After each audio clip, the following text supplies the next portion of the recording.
we are going to start with Carlos Lalueza Fox. And Carlos is a research professor at the Institute of Evolutionary Biology in Barcelona. And he's worked in the field of paleogenetics for over 25 years. And in the process has published more than 100 scientific papers and written also 11 popular science books. And these have also won him distinguished scientific prizes.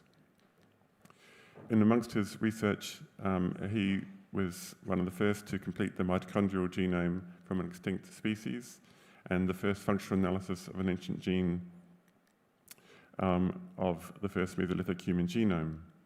And since 2004, he has worked on, in particular, on Neanderthal genomics, working mainly with the Neanderthal family group in El Cedrón in Asturias in Spain. So without further ado, I'll pass you over to Carlos. Today I am going to talk about a discipline I am just start collaborating, which is paleoproteomics. And the idea is that I have the feeling, and I hope I will transmit to you the idea that this is an emerging field that likely in the next few years will shed light on some of the controversies that had been going on and on the human evolution field. I know it sounds like a big thing, but I hope I will be able to provide you with some ideas where paleoproteomics can help, and also I will highlight some of the difficulties and some of the methodological problems. Unfortunately, I will not present many results for reasons that will be obvious at the end of my talk. So this is going to be a short talk, I think, as compared to some of the others, but I hope we can have some ideas on what's going to happen in the field in the next years. So this is one of the potential hundreds or, I don't know, maybe thousands of phylogenetic trees that are around in the human evolution field. And I just wanted to show this, as I'm not really interested in the links, to highlight the idea that this has been a very bushy tree, very complicated tree indeed, and probably is even more complicated in the basal branches that are maybe lacking because of lack of fossils, and that by ancient DNA we are just restricted to study some of the last branches on this tree. And if we were able to go further back in time, for instance, 2 or 3 million years, and generate molecular data from this section of the tree, let's imagine that with something around here, we'll have much more evidence on this, the wall structure of the tree, of the human tree, in the last millions of years. So now we can only interpret something that is related on the maybe the last 1/10 of the product of evolution in our family tree. But if we are able to push this back, even just around that section, we will be in a place where many interesting things happen, like there were contemporaneous hominins, which are very different morphology. Of course, there were the robust Australopithecines, there were the first Homo, whenever it means, and maybe some other things like the Homo naledi, floating around. And therefore, this is a very promising area just to looking at the bushy structure of the hominin tree. So this currently shows a bit the limits of the paleogenetics field. This right now is considered to be the oldest sample that yield genomic data from a horse bone from Alaska in a very cold environment, which has a difficult date, around 700,000 years, coupled with the recent finding that the DNA is better preserved in the petrous bone. So cutting the section of the temporal bone and drilling, taking a sample here, is one of the possibilities that helps to get a better DNA. But we have to take in mind that this is a very exceptional environment. That's permafrost, and it is likely that we will not find not even a hominin this ancient in this kind of environment. So, okay, this is right now is the absolute record. We can hope that maybe one day they will find another Arctic animal or whatever on ice that will be 1 million years old. But clearly we cannot hope to go much further back in time. And also we have to remember this is a very special environment. On a more, let's say, temperate environment, the record of ancient DNA retrieval is Sima de los Huesos, as you well know. Again, is a kind of, for being a temperate environment, is a kind of a very special cave, which is very deep and in the cave system, and then there is a shaft that you can see here on the left. So the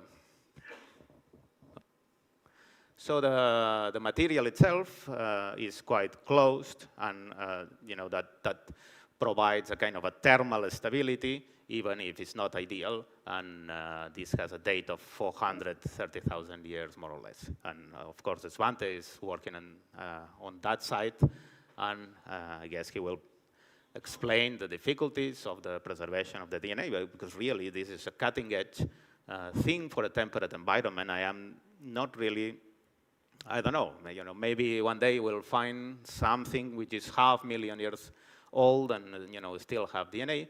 But my feeling and my sensation is this cannot go further back in time, much more than this.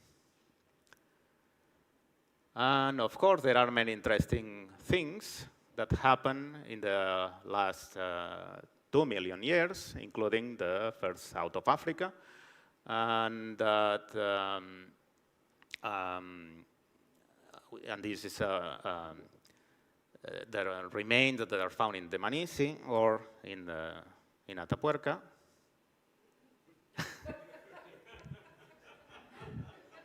This is very strange, huh?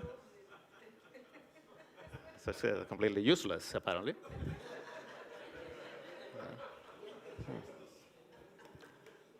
And, well, so and therefore, the possibility of having just slightly older information is very important for this. Yeah.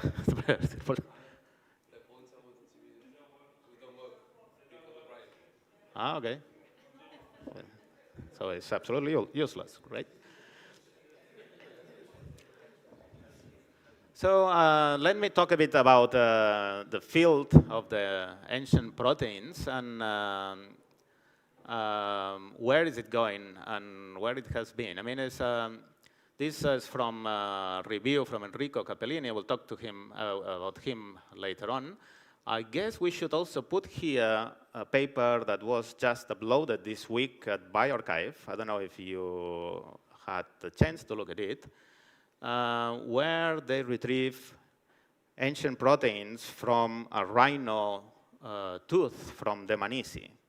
And they have been able to retrieve 6 enamel proteins, almost with high coverage, almost complete. I will talk later on about some of the methodologies involved in that.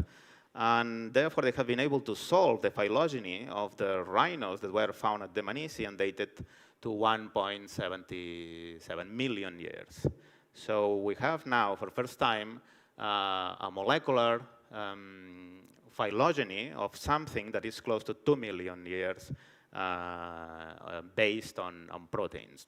And of course, this is just a short story of some of the sequencing of the amino acids. And also is the story, I would say, is kind of a story similar to what happened with ancient DNA fields some years ago. If you look at that, I guess. Yeah, but now it's, yeah, I cannot do two things at the same time. If you look at that, the dinosaurs appear again, and so, and it's kind of amazing. The idea is that they were retrieving protein that were, thousands of years old, and suddenly we jump to the dinosaurs, which is 65 million years. It's something similar to what happened in the ancient DNA field. And this was, it's kind of so weird scientifically, because the idea is that you can go progressing and, retrieving older and older proteins, establishing controls and protocols for ensuing things like, replication and providing support to the authenticity of your results instead of jumping to the dinosaurs, like this happened, as you know, in the ancient DNA field in the 90s. So this had the same effect, I would say, that in the ancient DNA field, to trigger the idea on the people who was working on that to establish a normalization and a series of standards to work with ancient proteins that could be shared and that could make the field really move forward. And this has been happening just in the last, I would say, couple of years.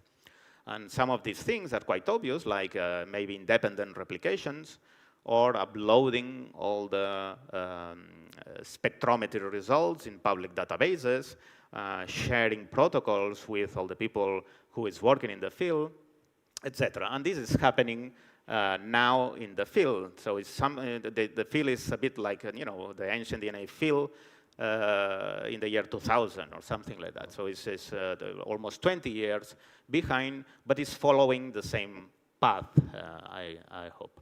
And the other thing is, like the ancient DNA field, the ancient paleoproteomics is a field that is strongly related to technological improvements. So now it's possible with a high-resolution mass spectrometry machines to really go for proteins that had been preserved for, we don't know yet, but at least in the case of the Melanesia, for almost 2 million years. I would say that the big development also is the discovery that the proteins are better preserved in the enamel than in the bone. So all these first studies were done on bones, and also there is, let's say, a disadvantage on the bones, because the bones essentially they have collagen, and the collagen is very similar, so they have little phylogenetic information. So it was kind of a hopeless task when you look at the sequence of the collagen in highly diverse species and you see the same sequence. So even if you are able to retrieve collagen from some of these ancient remains, and they are going to give you the same information, of course, or with very little phylogenetic resolution, of course, this is a hopeless task. But now they have just discovered that the proteins are better preserved in the enamel, and that these proteins, at least usually 6 of them, they have some phylogenetic resolution. Of course, these kind of proteins are very stable, let's say, for obvious reasons. You don't need to mess with, with the formation of your tooth, but still they have much more phylogenetic resolution, let's say, that of course, the collagen. So that's where the field is now, I would say. Sorry. Oops. Interesting. Yeah, this the missing. All the section is missing. Okay, well, there was also from a review you can check from Enrico, and it was a parallel comparison of the methodology between ancient DNA and the protein, the paleoprotein.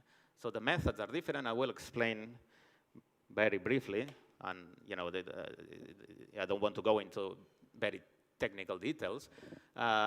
Essentially, we are now working with bits of enamel from teeth, and we are doing a different extraction as compared to the ancient DNA. It's just a digestion, acidic digestion, a concentration. And then what you do is you obtain an extract where the ancient proteins are supposed to be there, and then you inject your sample in a mass spectrometry in a run that lasts between 1 and 2 hours, depending on the machine and on the sample, of course. And you generate between 10 to 30,000 spectra on the peptides that are in your extract. And then you obtain all this enormous amount of spectra, and you need a software. In this case, they are using the MaxQuant, which is essentially deduces which is the sequence of the peptides you are finding. And then you need, of course, a reference database. This happens also in modern, in ancient DNA, where you sequence human genome or whenever an extinct species, and you need to map this genome against a reference. So if you are working with mammoth, you need an elephant reference to map the roots. So here's it's kind of a similar thing. You need these huge databases to try to get to know which bits of peptides you are getting. Of course, most of the things that you generate are just, let's say, noise, a bit like the ancient DNA field, in where in many samples, 90% of the things that are sequenced are just sequences that cannot be aligned, or if they can be aligned, they belong to bacteria that are living in the soil, etc. So here is quite similar. Of course, there is a huge variation. Some samples are well preserved, and then 70% of the peptides you obtain, they match immediately in this small set of dental proteins.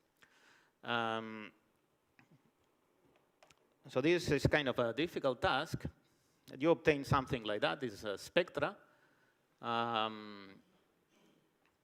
This is from a mammoth, again from a paper from Enrico. And then there is also another similarity with the ancient DNA field, is the presence of some postmortem modifications in some amino acids. For instance, there is this deamination from these two amino acids that generate another one, so it can be read as a potential amino acid change in the spectra. This is good and bad, so that creates a problem, but also provides a signature of authenticity in your peptides, because this kind of postmortem damage, which is the same in ancient DNA with the C2T and G2A changes, do not happen in modern proteins that could be contaminating. At the same time, it creates a problem, of course, because if the damage is prevalent and is present in all the peptides in that specific protein, I will show some examples later on that probably will be much easier to understand, then you are not sure if that is a true amino acid change or is just amino acid that has been deaminated and transformed to another one. And of course, there are some ways of going around these things, like in ancient DNA with the coverage. The higher the coverage, the most likely that some sequences will not have this damage. And also there are other possibilities, like you have this spectra, you use your software and generate this potential peptide, this string of amino acids that this string is creating a similar spectra, and then you can work out in vitro if this is the case. So you can synthesize this peptide. Of okay, order a company to synthesize this specific peptide, inject this peptide to the machine, and see if the spectra generated is similar to your original spectra from the sample. All this stuff also has some advantages that are more difficult in the ancient DNA field, which is the idea of contamination. You know, the ancient DNA field is very prevalent from by contamination just by handling or just breathing, or even in the soil. There is DNA in the soil. The protein contamination is much more difficult, especially the enamel protein contamination. The enamel proteins are only expressed in the teeth while the teeth is forming, and they become trapped into the structure of the enamel. So it's very unlikely that there is hominin enamel proteins floating in the environment. The mass spectrometry has problems of contamination related to the use of the machines, probably. But again, this is not especially serious in the case of the enamel proteins, because these machines, they are in centers, the proteomic centers, or the big proteomic centers, they are usually working on cancer research. So they are using the machines for detecting proteins on blood associated to metastases and things like that. They rarely, as far as I know, for instance, the service, the proteomic service we have in our institute, in the Biomedical Research Park in Barcelona, it has been involved in some of these studies, of these paleoproteomics studies, never worked before on enamel, on human dental enamel. So this is clearly not an issue of contamination, because, as I say, they usually work on tumors or blood samples. So that's, in principle, that's good. I'm not going into the details, but just to mention that the field has established, or is trying to establish, a way of making a methodological standardization to avoid claims such as dinosaur proteins and so on. Some of these things are very obvious, and I will mention it, just to inject blanks between the runnings of the ancient samples. If you inject a blank in your machine, of course, no proteins, no peptides have to pop up. Doing independent replications like it was done at the beginning in the ancient DNA field in different labs, that's perfectly understandable, and etc. includes some other of these methodological standards. I think that the important thing is that there are very few labs working on that right now at the high level. They are all connected because they know one each other, at least in Europe. And they are trying to establish this set of parameters to make this field, let's say, more, just more standard, more reliable. Yes, there is also this relationship with post-mortem damage and some specific amino acids, and this has been related to also to the presence of contaminants. Although this was bone, this was done on bone, I think.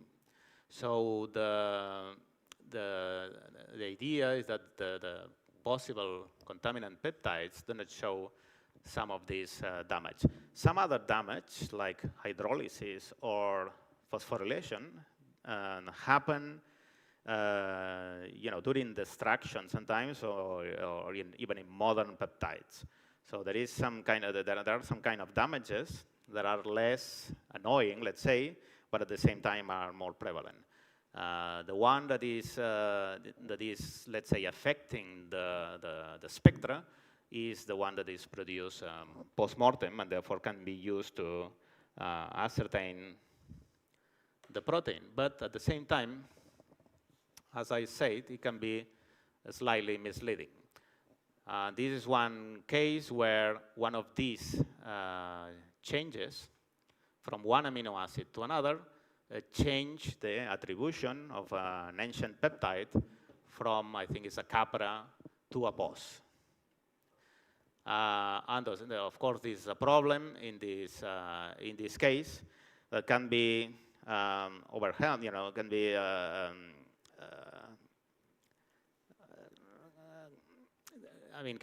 it's a problem like it was a problem in the ancient DNA field when there was a C2T change that was present in all reads. But of course, with enough coverage and independent replications, you will find eventually peptides that will show you the original amino acid and not the damaged amino acid that is, in this case, confounding the species attribution. I don't want to go into details. I guess I make these peptides myself to show some of these points, I think, more easily.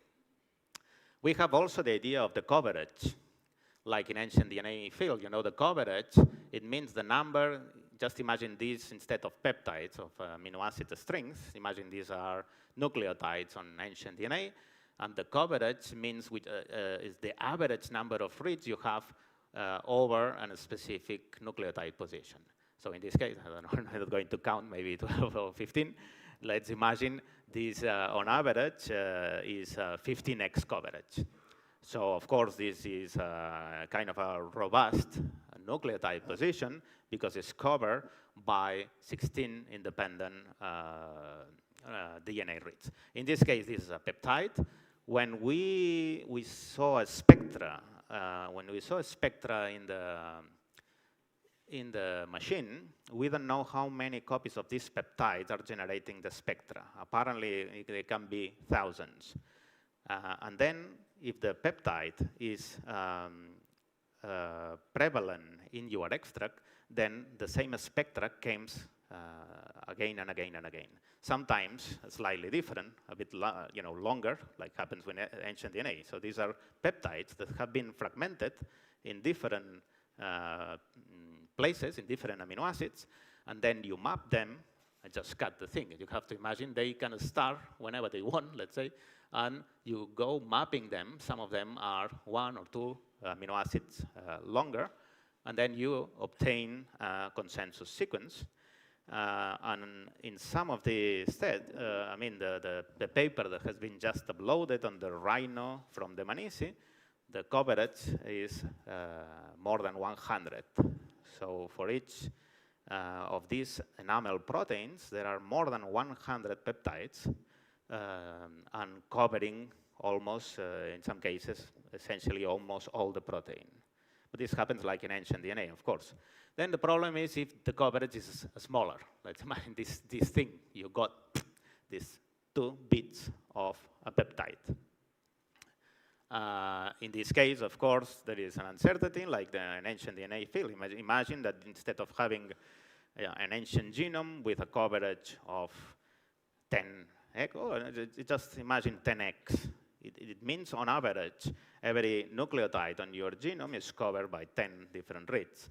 But of course, it also means that in some specific regions, instead of the 10 sequence, you will have 20, and some others, you will have only 1 or 2 or nothing. You will have some gaps.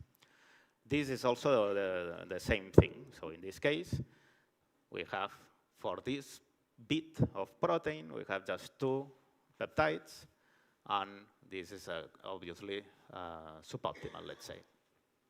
This is a case where I made myself one of these postmortem changes, and the idea is, of course, this can be confounding, but in general, they are not expected to happen in all the peptides.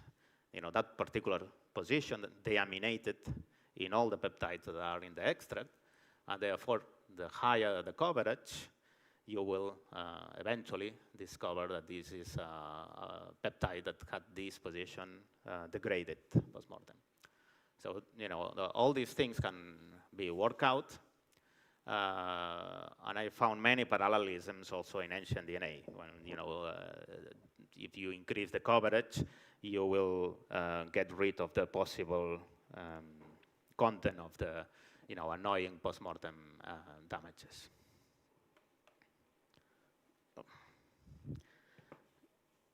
sorry. So let me show you some examples on what can be done. I know most of you are perfectly aware of these potential applications of these techniques, but nevertheless, I want to show you some of these examples. We can not only be restricted to human evolution, we can work also with ape phylogeny. And in this case, the Gigantopithecus is, as you know, this extinct ape, giant ape that was in Asia, and there are many sites in China, and many teeth available. Some of them quite recent, 300,000, but you know, there are some that have 1 million or more than 1 million. And therefore, it would be great to have proteins with phylogenetic signal enough to make a phylogeny of the Gigantopithecus blacki. This has been done already. And I know there is this week, I think, a meeting in Porto where Frido Welker will present, I don't know if he will present the results. He will explain the work that has been done on Gigantopithecus. But right now we have a phylogeny of Gigantopithecus. I think I can explain that because it's going to be shown in the meeting or today or I don't know when. Yeah, I just put in contact the guy who had the teeth with the guy who had the expertise. But there are other things that can be done, hopefully, with paleoproteomics, some on ape phylogeny, some of them close in time. For instance, the Pongo, I don't know, I didn't know, but there are many orangutan sites in the Southeast Asia where there are no orangutans now, of course, living. They are all in Java, Sumatra, and, sorry, in Java and Borneo. But some thousands of years ago, they were in the continent, and we don't know which is the phylogenetic relationship of these extinct orangutans with the modern orangutans. And I have a friend who has been sampling these teeth from different caves in Thailand and other places. And of course, because of the thermal conditions which are prevalent in Southeast Asia, DNA, it seems, is not preserved in these samples. And yet, you know, it's clearly a plausible objective for paleoproteomics. And hopefully there is enough phylogenetic signal to retrieve information from these teeth and make a phylogeny. And going back in time, where can we go? It's still unknown. Like, you know, if there are many Miocene apes in Europe, like this Pierolapithecus catalaunicus, that was found in Catalonia, as you can imagine. And I think it's dated something like 10. There are many, there are others, as you know, between 10 and 12 million years ago. So it's not a crazy idea that maybe, you know, we don't know how far we can go back in time, but that would be fantastic to generate some data from Miocene apes. Going to the human evolution, I guess every one of you can make a wish list, but I will put some potential examples where this technique can work and can solve problems. Because the rhino tooth that has been retrieved this week, well, not this week, I mean, the paper has been uploaded this week, is from the Manisi. It is likely that the environment preserved proteins, at least, probably in the, you know, in the same site, because the site is very small, as you all know.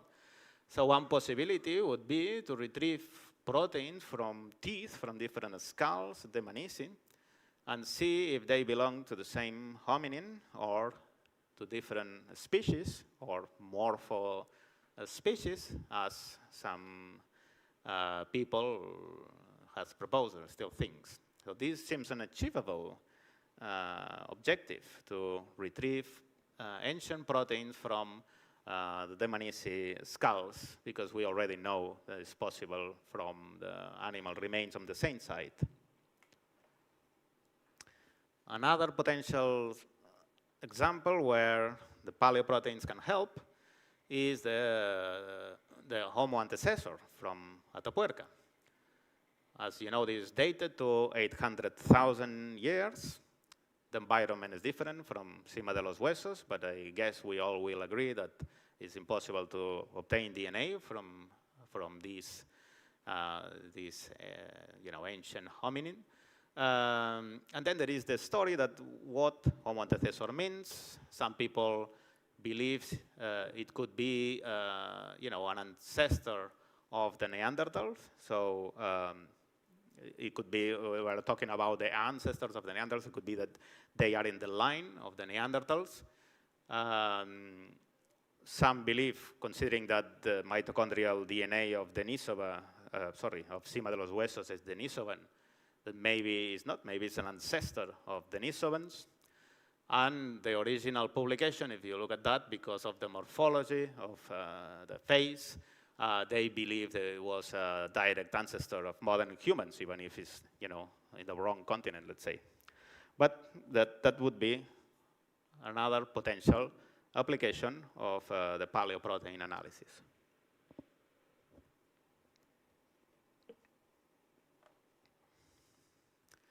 And then if you start thinking, of course, you can get many, many ideas. And I put here some of the ideas that they came to my mind quite easily, always taking in consideration this potential limit around 2 million years, because we already know is a feasible limit as, for the Dmanisi. Of course, one thing is Homo naledi.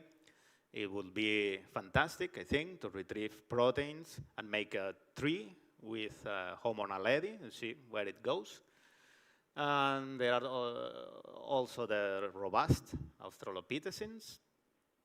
By the way, they have this, this special dentition that maybe there are some changes in the enamel proteins that are unique to this clade, to this group of Australopithecines.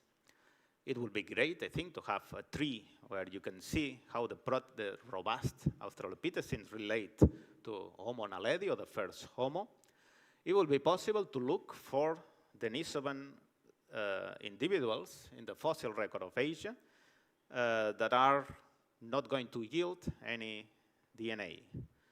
But if they have enough enamel proteins, you will be able to attribute it to the Denisovan populations.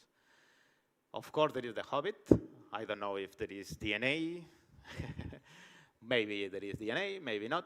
They have been tried several times in the past. I don't know how is the situation. But if there is no DNA and there are proteins, then we will solve the phylogenetic position of the Homo floresiensis in the human tree. There are other stories. You may, think and think and think. Make, as I say, a wish list. Homo erectus. Is Homo erectus something that came in Asia? Or this is the taxa skull. It was also shown yesterday. It's in Africa, but it's originally from Africa, or it comes from Asia. If we got proteins from the Asian Homo erectus, and I just realized it has no teeth, apparently. So maybe this one is not the best examples. But maybe there are teeth, I don't know, in the site, and they are broken, and nobody wants it, just a piece of enamel. So, well, what are we going to do? We cannot even publish that. Well, okay. So that would be a possibility to try to link and obtain a phylogeny. And the idea is that once you have more and more and more phylogenies and protein sequences of these extinct hominins, it will be accumulating, and it will be much easier to know if your results are consistent. Just with the same thing that happened with the first mitochondrial DNA of the Neanderthal. That's the beauty of the work of Svante in 1997. It was like going into the moon, because there was nothing else published. So the fact that there were other accumulating in the next years, and showing that was consistent is what helps now. Now it's just if you obtain a mitochondrial DNA sequence, you have a database of 20 genomes or something like that, 20 mitochondrial genomes, and of course it's much more easy. The same thing will happen here. We'll have branches that will connect more and more and more, and will establish a complete branching tree of the last millions of years of the human evolution, maybe.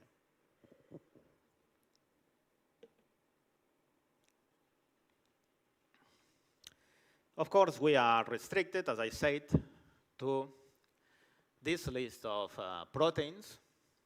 I'm not sure which is this one. Essentially, there is a melogenin, a meloblastin, an amylin. This is not from ancient proteins. This is from a dentist webpage or something. I found it.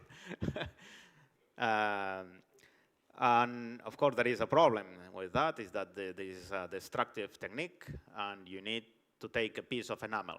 And very understandable, the human paleontologists are, in love by the teeth, and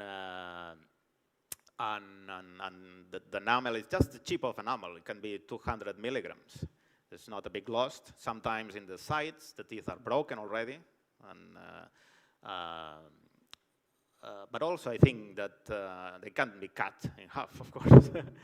Also, I think once it becomes clear there is information here, it will be much more easy to convince paleontologists to destroy some small flakes of teeth from their precious fossils.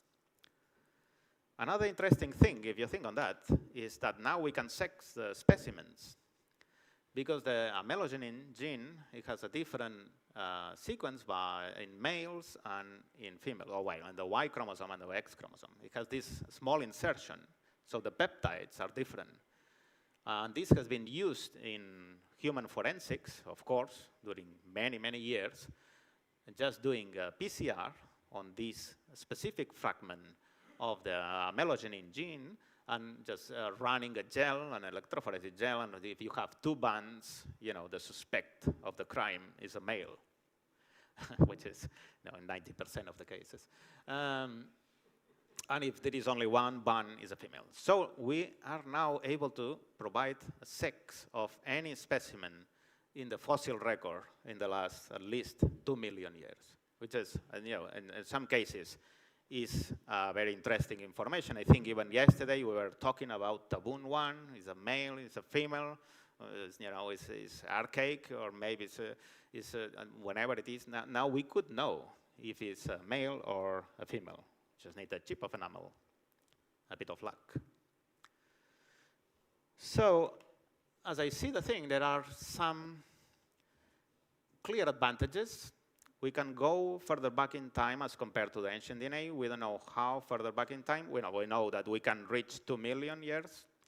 We are not, I think, aware of the thermal conditions. It's clear that there is, like in the ancient DNA, there are environments which favor the preservation of the proteins, and some others are less favorable. So maybe Africa is not that good for 2 million years, but just imagine we can, put our foot in the range of 1 million years in Africa. We can create a molecular phylogeny that would be not the word of God, but it will be something, an independent information as compared to the fossil record or other previous information. This will solve problems. Of course, it will create new hypotheses and new problems, but this will shake the field, I think, that has been, with the same fossils and the same kind of analysis for decades. Some of them could have interpretations related to the adaptation, as I say. Maybe there are some specific changes in one branch, in one lineage, that are related to the size of the teeth, or the enamel, the content of the enamel, the length of the enamel, the width. And also we can determine the sex of the ancient specimens. I put here Stenheim. Thanks God it has teeth. which is, I remember, it's a middle places in European fossil that, it had been, well, now I didn't hear anything about Stenheim in the last 20 years. I hope it still exists, but, the idea that it was this gracile, it is a female, it's a gracile male, what is he doing here? Now we could sex it, I think, easily. Of course, there are some limitations. The destructive enamel sample. And then the idea is that, okay, we will obtain a phylogeny. This is interesting. We'll generate a phylogeny with maybe 6 proteins, say, like 6 genes. But is this phylogeny representative of the whole phylogeny? It's something that has to be explored, of course.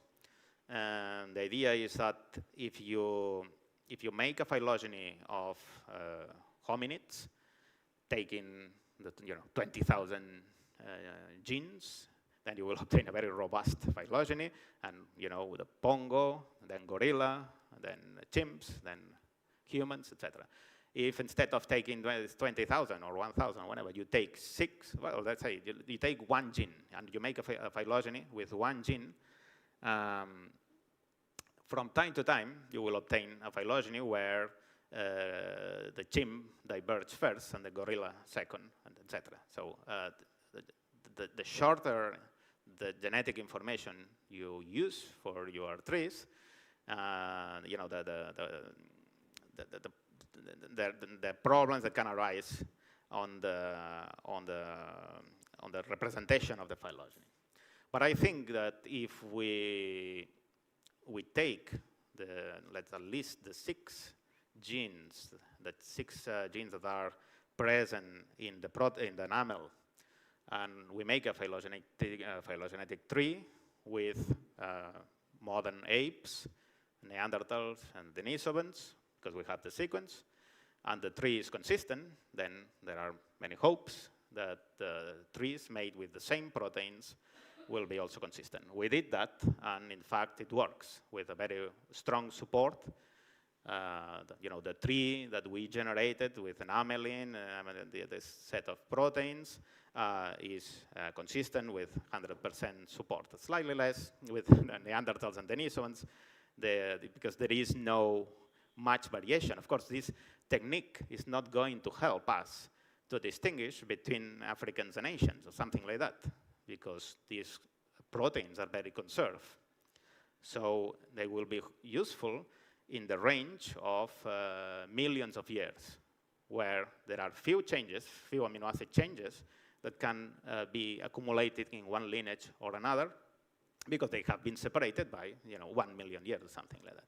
So we need to keep in mind that we cannot ask a strong resolution on something that is very close.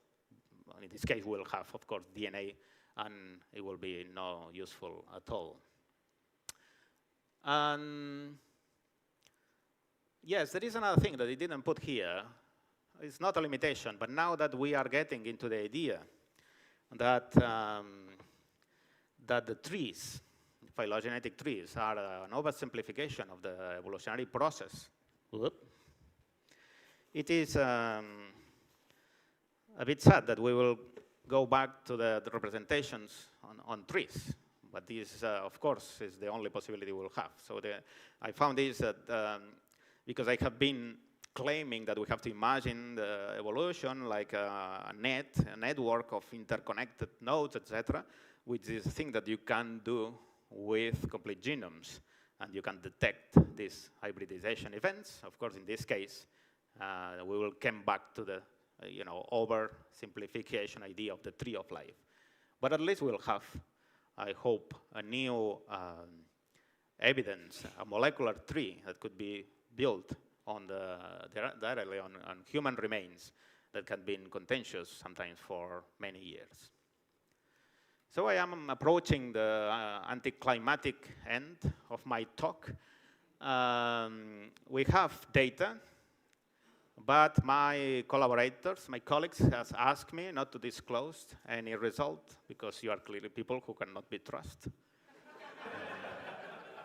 And so I only will give 2 hints. One is that we have data from one of the examples I mentioned before.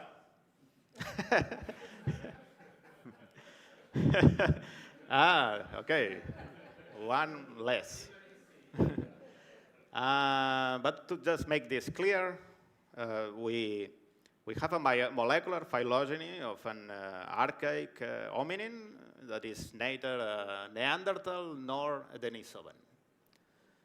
And I will keep my word then. And let me show the people involved. Eske. Frido. Actually, this my friend Thomas. He's not involved in this paper, I think. But he's the one who is, younger and energetic and is keeping me doing things instead of indulging in my laziness. So I have to acknowledge him. And the 3 important people, I think, it's the people, the mass spectrometry people. Of course, Enrico Capellini, who is, in my view, the person who is pushing the field. Jesper Olsen, who is also in Denmark, and working in the proteomic service, and also Eduard Sabido, who is working in my institute and has been doing independent replications of the results, and they are all collaborating. So I think it's a nice network of people that will provide, hopefully, new surprising results in the next few years, of course, depending on samples that you should provide if you have. And thanks, I will stop here, it's a bit early, but.